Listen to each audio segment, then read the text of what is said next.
đó coi à để cho hai tiền cho câu hẹn ở tụ lú rồi lo nó sẽ giờ chỉ năng lo lù hại đó bao nhiêu à rồi còn nếp bao thì tụ xí nào nhẹ nếp thiệt để nửa lúc nếp thiệt cho đi trả à tụ xí nào nửa nhẹ nếp thiệt à nửa ở tàu xuôi à hai cho nên cho mình nhận sai đi này à giống một họ tư xin cái xía xong là tôi không tin lo tàu à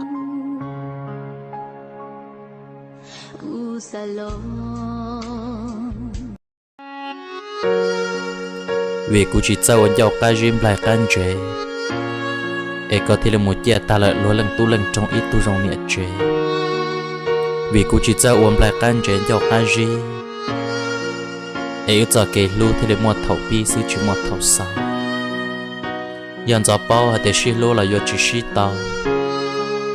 e chia thầu u chỉ sao pi cho cái gạo kiến trâu.